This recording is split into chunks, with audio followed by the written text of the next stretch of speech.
Bien le bonjour, chers amis fans de Ghostbusters. Et oui, ça y est, le Haslab, donc tout in the box, composé du Ghost Trap et du PK émetteur, est enfin là. Ça fait une petite semaine que je l'ai reçu personnellement. Et je vous propose une review, un unboxing complet de ce set qui a été très attendu, puisqu'il a été.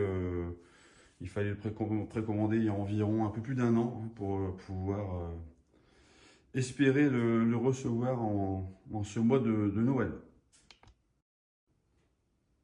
Alors en effet, hein, comme souvent chez Aslab, hein, il faut précommander et en fonction du nombre de commandes déverrouillées, le projet se fait ou ne se fait pas. Là, en l'occurrence, comme on a tous fait exploser les commandes, on a le droit au set complet plus tous les accessoires qui étaient débloquables en fonction du nombre de commandes. Donc on va commencer par la boîte en elle-même, rapidement on fait le tour, on reconnaît tout de suite la franchise avec le logo du premier film ici disséminé sur la boîte, ce qui apparaît comme le slogan, le Two in the Box, qui fait référence aux deux produits contenus, le Ghost Trap et le PK émetteur en l'occurrence. Donc voilà, donc on retrouve l'esthétique de ce qu'on avait trouvé sur le Proton Pack par exemple. Donc là, on est en terre inconnue, c'est sympa, ça fait son effet. On reconnaît tout de suite la franchise et les clins d'œil avec le slime qui dégouline. On va ouvrir tout ça rapidement. Donc une fois qu'on ouvre cette boîte, on se retrouve, comme son nom l'indique, avec deux boîtes complètement identiques. Donc ces boîtes, on les retrouve ici, donc complètement sorties de leur emballage. Donc vous voyez, deux boîtes qui sont complètement identiques. On peut simplement les différencier si on en a besoin avec le numéro de série qu'on retrouve sur chacune des boîtes. Forcément, lui, il est différent pour chaque personne. Donc je vous propose d'examiner plus en détail le contenu de ces boîtes dans un intérêt grandissant. Enfin, en tout cas, à mon sens, on va commencer ici par la pédale qui actionne le piège à fantôme. Donc voilà, déjà, donc, premièrement, visuellement, je trouve que c'est très réussi. On se rend compte que ça fait tout à fait illusion. On a une pédale d'activation qui est tout à fait correcte par rapport à la gamme du produit.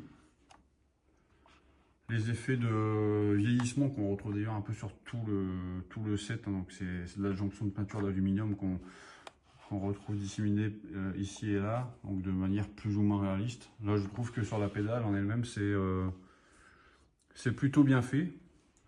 Ici, le relais, bon, c'est forcément un faux relais. Hein.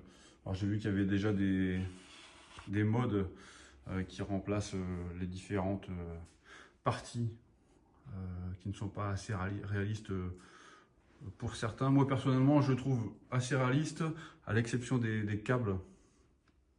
Des câbles qui font un peu plastique, on le voit tout de suite à l'œil. Notamment à l'insertion, on voit très bien que c'est pas de l'acier, c'est du plastique. Donc c'est des câbles qu'on retrouve d'ailleurs sur les canons à protons, on avait les mêmes sur ces objets-là. Sinon, ici à l'arrière, on a aussi une nappe électronique qui fait son effet, qui est pas mal fait. Voilà, globalement, c'est un produit qui présente pas mal. À la prise en main, par contre, là, je suis un petit peu moins séduit. C'est cheap, hein. C'est cheap, c'est tout plastique. Il y a pratiquement rien en acier là-dedans. C'est très léger. Et là, pour le coup, la sensation, enfin, c'est pas très qualitatif quand on le prend en main. Donc les seules parties en acier qu'on retrouve sur cette pédale, c'est juste ici le connecteur du relais et puis celui qui est à l'arrière qui est plein. Voilà, c'est tout. Même ici, l'axe est la charnière est en plastique aussi. Il y a juste l'axe dedans qui est en acier. Donc voilà, pour moi, c'est alors globalement, visuellement, tout à fait acceptable.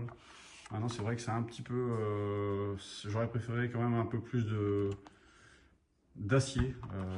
Là on a vraiment un produit qui est très léger et ça fait un petit peu bas de gamme quand on le manipule. Mais bon voilà, pour moi c'est pas l'objet phare du set. Il est bien représenté, il est peut-être un petit peu un peu petit en termes de réalisme des proportions par rapport au film. À voir, c'est pas évident de voir dans les films concrètement, mais voilà, donc visuellement ça fait le taf. Un peu trop léger et trop de plastique sur cet objet. Deuxième objet qui est pour moi déjà beaucoup plus réussi, enfin en tout cas à mon sens, le PKE Meter. Alors c'est le Psychokinésie Énergie Meter. Voilà, donc pour cette énergie qui, voilà, si toutefois elle existe. Donc là il est disposé sur le support qui est livré avec le set, c'est un support qui est en plastique. Donc ça c'est le PKE qu'on retrouve dans le Ghostbusters 3, donc dans le Afterlife. Donc là je vous laisse vous faire votre propre avis.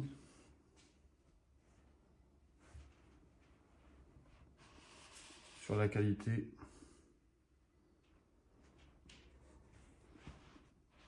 visuelle de l'objet.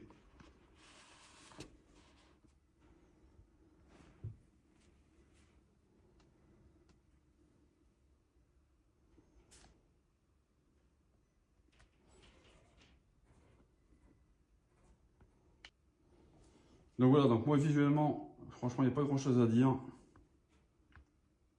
Il est vraiment bien, il est vraiment bien fait. Je pense que c'est un des plus fidèles reproductions de PKE que j'ai vu. Alors forcément, c'est encore une fois un produit qui est complètement en plastique, il n'y a pas d'acier là-dessus. Mais bien entendu, ça serait plus la même gamme et plus les mêmes prix si jamais on voulait des objets entièrement en acier. Donc esthétiquement, c'est conforme en termes de proportions et puis voilà, d'aspect. Tout est, à mon sens, tout à fait conforme à ce qu'on pouvait attendre sur ce produit. Donc on va l'activer. Ici en dessous vous avez donc l'interrupteur, 3 positions, donc 0 éteint. Le 2 c'est marche normale et le 1 a la particularité de détecter les champs magnétiques. Donc on va regarder tout ça. D'ailleurs il y a aussi ici un pas de vis qui permet de mettre des crochets de type D qu'on retrouve notamment dans le domaine photographique. Donc là il est sur le mode 1. Et donc là je vais venir simplement appuyer sur n'importe quel bouton et ça va activer. Donc vous pouvez voir le PKE. Donc là il est en mode champ magnétique. On peut le tester par exemple ici. Alors on voit qu'il s'énerve un petit peu. Donc sinon les effets sont tout à fait corrects. On peut accélérer l'effet ici, diminuer de l'autre côté, ou encore complètement l'éteindre sur ce bouton. Il y a un laser de ce côté. Enfin ici sur la face avant, vous avez aussi un interrupteur qui est bien visible, mais pourtant quand on ne sait pas bien caché, qui permet de sélectionner ici une ionisation faible et une ionisation forte de l'autre côté, avec au centre un mode silencieux.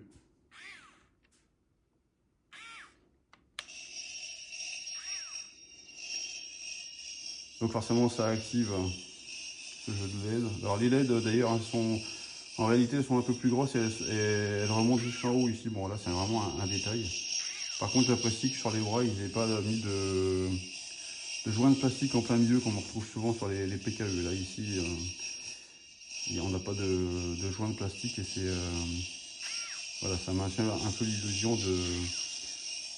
de la vue. On peut aussi apercevoir rapidement les pointes qu'on retrouve dans Ghostbusters Afterlife qui sont utilisées pour le mode taser. Là c'est plutôt un mode choker. Donc on va activer ici à l'arrière. On lève le cache et on active ici. Donc là, on change complètement de mode. Toutes les LED virent au rouge, les bras se lèvent.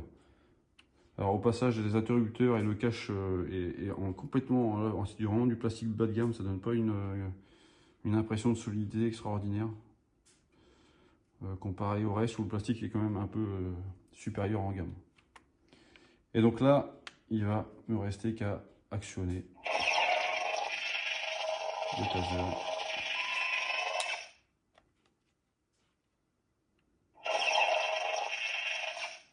Voilà, donc l'effet est plutôt sympa.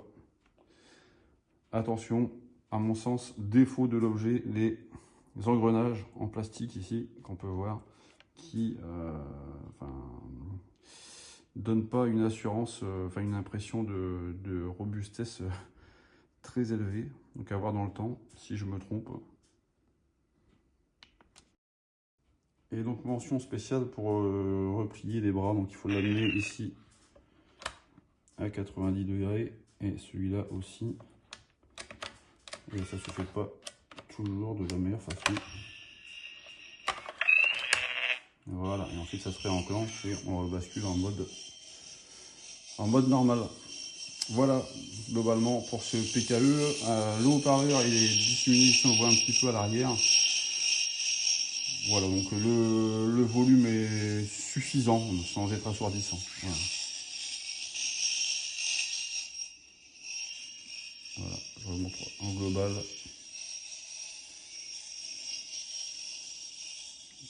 Ce magnifique PKE, on retrouve aussi les effets de vieillissement toujours par adjonction de peinture aluminium.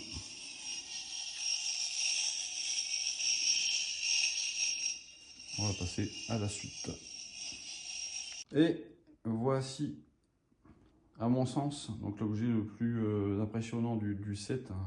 C'est la pièce maîtresse pour moi, donc le Ghost Trap, le piège à fantôme. Voilà, je vous laisse l'admirer ici dans son intégralité. Moi, franchement, je le trouve esthétiquement déjà vraiment réussi. Il n'y a pas grand chose à redire, hormis peut-être la LED rouge ici à l'arrière qui n'est pas conforme réellement, mais c'est vraiment pour chipoter. Et le dessous. Voilà, on va revenir un petit peu sur tout ça. Donc contrairement par exemple à la pédale qu'on a vu tout à l'heure, ici l'objet est bien lourd, il y a pas mal de pièces en acier. Et l'impression de qualité est quand même supérieure ici. Donc on fait rapidement le tour. Ici, vous avez un bouton poussoir pour désenclencher le piège en lui-même. En dessous, il y a un bouton caché pour pouvoir utiliser le piège sans la pédale. L'interrupteur de marche. Ici, les barres donc rouges et il y a des barres grises qu'on verra après qui permettent de basculer en mode Ghostbuster 1 ou 2. Ça, au passage, ça change les bruits de fantômes sélectionnés. Fantôme qu'on va venir sélectionner avec ce bouton rotatif ici qui inspire plutôt confiance. Ici à l'avant, l'indicateur LED. Sur l'avant, on a donc 4 commutateurs. Les 2 rectangulaires sont simplement de la déco, n'ont pas de rôle particulier. Le commutateur ici à droite va changer les effets. Voilà, si on veut que le piège se referme en étant capturer un fantôme ou pas. Et de ce côté-là, on va avoir simplement les effets lumineux du bandeau de LED supérieur qui vont changer. De ce côté-là, on continue avec un secteur rotatif qui va lui amplifier ou pas, ou diminuer le volume sonore du piège ainsi que les vibrations. Donc là, une fausse résistance qui est d'ailleurs plutôt bien faite. Et à l'arrière, au passage, l'autocollant, je trouve qu'il est bien intégré. Et là, ici, donc, le connecteur pour le câble pour relier à la pédale. Donc allons-y, on va activer ici donc l'interrupteur. Donc là, quand la pédale n'est pas branchée, si je le bascule vers l'avant, ça va simplement éteindre les... Voilà, ça va activer le piège sans les LED. On va l'activer directement ici en bas. Donc là, on a un effet lumineux qu'on va donc modifier ici à l'arrière en tournant dans un sens puis dans l'autre à chaque fois.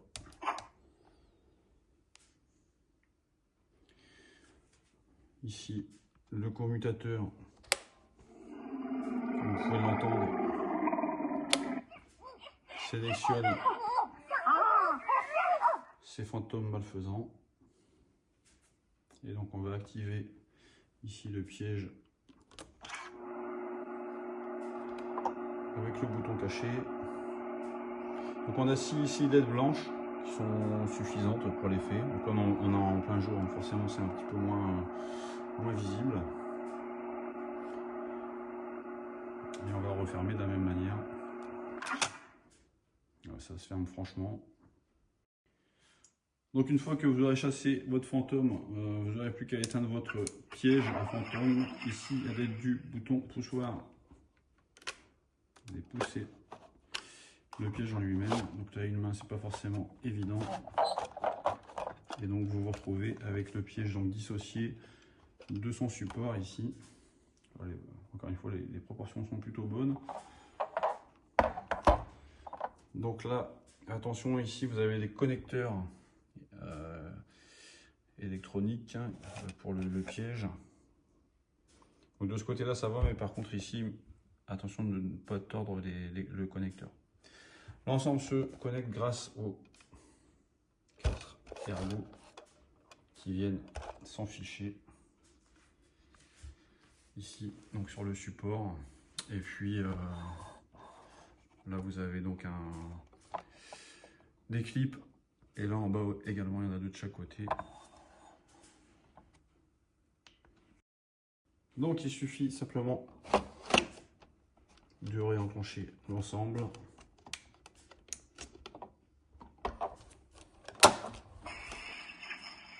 Il y a un effet sonore qui s'active même si le piège n'est pas allumé. Sur ce piège à fantôme, donc là, une fois n'est pas coutume, on a un peu plus d'acier. Toute la plaque ici sur le côté est en acier, à l'avant c'est pareil.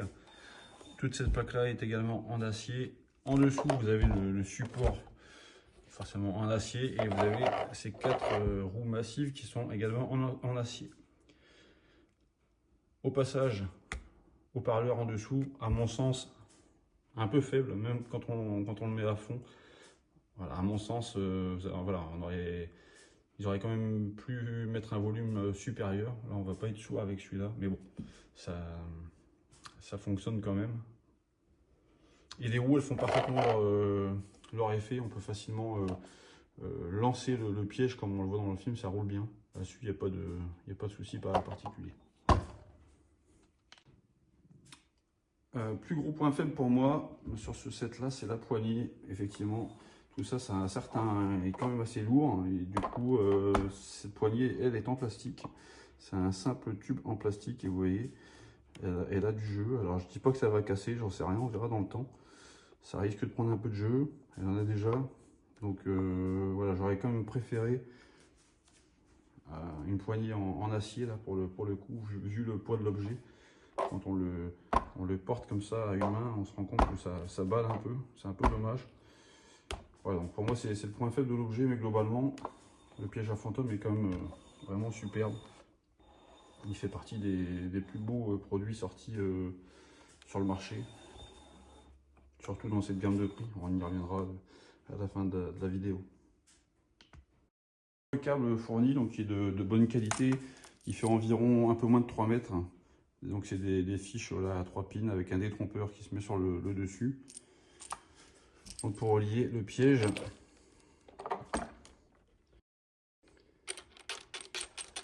relier le piège, donc ici forcément j'ai dû couper. Et pareil pour la pédale qui en plus elle est légère. On verrouille ici avec un anneau fileté de chaque côté. Et donc là on se retrouve dans la configuration conforme du film avec une pédale qui va activer le piège en lui-même. Donc même manière de procéder, je vais activer ici l'ensemble et le piège va s'activer cette fois-ci à la pédale. Les effets sonores sont différents. Lorsque je vais venir refermer, voilà, on a les effets qui viennent nous avertir qu'on a fait bonne pioche, que le fantôme est bien attrapé. Une deuxième fois pour la route, on va profiter des effets. À noter que la grille qu'on voit ici peut simplement se retirer.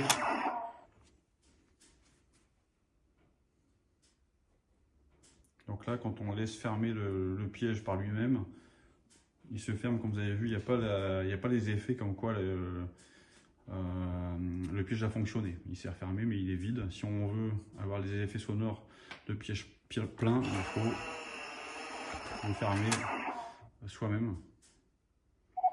Là on va voir les diodes qui clignotent. Voilà. Donc là j'ai retiré donc la grille, c'est vraiment un simple morceau de plastique. Pour le coup il n'y a rien d'extraordinaire, ça permet de voir l'intérieur du piège en lui-même, les 6 diodes. Et voilà, un semblant de circuit électronique en bas qui aurait peut-être mérité d'ailleurs un peu plus d'attention. Voilà, donc on a terminé avec les 3 objets principaux du set. Donc une pédale ici, en fait l'ensemble présente très bien visuellement. C'est juste que la qualité perçue change un petit peu. C'est vrai que la pédale elle fait vraiment cheap quand on la prend en main alors qu'elle présente bien. Ici le PKE présente très bien. Voilà, il est entièrement en plastique mais il est quand même très bien réalisé. Attention aux engrenages qui me paraissent fragiles. Et puis ici le piège à fantôme qui lui paraît un peu plus robuste quand même, plus lourd avec ses parties en acier. L'ensemble présente quand même super bien. Et je regrette pour le coup pas l'achat. Et l'ensemble est livré avec tout un panel d'accessoires qu'on va regarder maintenant. Alors on commence avec les 2 supports. Ici on a le support du piège en lui-même, entièrement en plastique, hormis on a mis ça en plastique aussi. Donc les effets toujours d'aluminium, par contre qu'on ne va pas retrouver ici sur le support du PKE. Donc le piège, il faut le glisser pour qu'il s'accroche sur l'ergot en dessous. Le PKE lui il vient simplement s'insérer, donc ça présente pas mal. Et ici le holster, donc forcément c'est du simili-cuir, après voilà, ça sera assez solide, le PKE n'étant pas très lourd, il fera tout à fait le travail.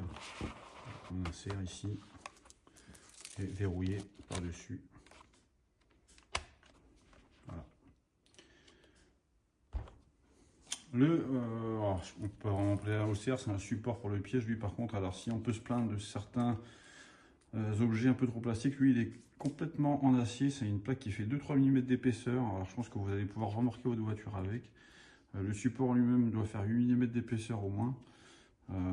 Autant dire que ça c'est hyper solide. Il y a du faux cuir qui est rifté par 6 gros rivets. Je pense que celui-là, vous n'allez pas l'user rapidement pour le coup. Et donc vous avez une lanière pareil en imitation cuir qui vient se clipser des 2 côtés. Et enfin, donc vous avez, comme je vous disais tout à l'heure, la possibilité de changer les barres pour correspondre à un film plutôt qu'à un autre. Il suffit de les insérer ici à la place l'une et l'autre. Ça va modifier, alors déjà forcément visuellement, puisque les barres rouges sont assez représentatifs. Donc là vous avez des barres grises. Et vous avez également ici deux caches en fait qu'on va venir mettre ici sur le piège à fantôme. On peut le mettre le deuxième sur la pédale simplement pour que ça corresponde visuellement, pour exposer à ce qu'on voit dans le film. Bien entendu, comme ça on ne peut plus brancher le câble, mais c'est pour que ceux qui vont l'exposer sans câble, ils aient un produit qui représente au plus près de ce qu'on voit dans les films, avec un effet d'usure qui est d'ailleurs mieux réussi que sur le reste du set. Et pour terminer, donc quelques goodies qui accompagnent donc ce set qui dépendait du nombre de commandes. Donc là tout a été débloqué, donc les accessoires qu'on vient de voir, et ici les quelques goodies. Donc on a quelques patchs, donc ici le Haslab, l'insigne original des Ghostbusters, ici le marshmallow qu'on retrouve régulièrement dans la série, et là donc l'insigne qu'on voit sur les derniers films. Ensuite ici vous avez une carte plastique, donc c'est au format CB, hein, avec les mentions ZMOR Industrie pour son entreprise. Vous avez ici donc 4 autocollants, bon, c'est toujours sympa, qui font référence à la bibliothèque de Ré, le Corman Compda pour les marshmallows, tout comme ici l'insigne des marshmallows, et enfin World of the Psychic pour l'émission dans le film de Peter Venkman. Ici, alors c'est un petit peu un défaut du site pour moi, c'est la notice qui pour moi vraiment est pas bonne du tout, elle est trop sommaire. On passe pas mal de temps à se demander comment ça fonctionne et comment les boutons agissent sur le set. Voilà, ça aurait vraiment mérité pour le coup une notice plus complète. Notamment, vous voyez le PKE, ben, si je zoome, vous voyez que tout ce qu'on nous dit, c'est que ça agit sur les animations. Donc, il n'y a pas de précision. La notice est comme ça, c'est assez sommaire. Attention aussi ici pour les rabattre les bras en mode choker. C'est pas forcément évident au départ. Ouais, donc, ils auraient quand même pu faire une notice quand même plus qualitative là, pour le coup. Mais bon, c'est assez récurrent chez eux, mais bon, voilà. Sur un set comme ça, on aurait préféré quelque chose de plus quali. Ensuite, ici, vous retrouvez des cartes qu'on voit dans une des premières scènes du premier film. Voilà, avec les mentions, donc toujours la bibliothèque de Ré à l'arrière. Elles sont assez grandes, c'est un papier plastifié. Voilà, donc tout, il y en a 5 avec 5 formes différentes. Et enfin, pour terminer, un poster qui reprend l'ensemble du set, si vous voulez rendre votre intérieur un peu plus mystique qu'il ne l'est actuellement. Voilà, donc là on touche à la fin de cette première review. J'espère qu'il y en aura plein d'autres qui suivront. J'espère qu'elle vous a plu. N'hésitez pas à partager, à commenter, donner votre avis. Toute critique constructive est bonne à prendre. Pour ce set, en tout cas, quand même, c'est un très bon set. Sur le prix de base, on était à 350 €. Ça peut varier un petit peu, mais globalement, c'est 350 € pour donc 3 produits complets avec un packaging qui est assez conséquent. Donc voilà, après, forcément, c'est libre à chacun d'apprécier ou pas ce prix. De toute façon, il est plus disponible actuellement à ce prix-là. Ça va être simplement disponible sur le marché secondaire à des prix qui avoisinent aujourd'hui, j'ai regardé un petit peu 700-800 € et qui de toute façon ne feront qu'augmenter encore un petit peu, comme on a pu le voir sur le Proton Pack notamment. Donc pour ceux qui ont loupé et qui le veulent absolument, je pense qu'il ne faut pas trop tarder à le prendre sur le marché secondaire si vous êtes intéressé. Merci de m'avoir écouté, donc, et à bientôt donc, pour une prochaine review qui devrait arriver d'ailleurs très vite, puisque j'ai un coffret qui arrive assez rapidement pour une franchise d'à peu près la même époque et qui va à coup sûr intéresser beaucoup de monde. Je vous laisse retourner dans votre monde réel et à bientôt.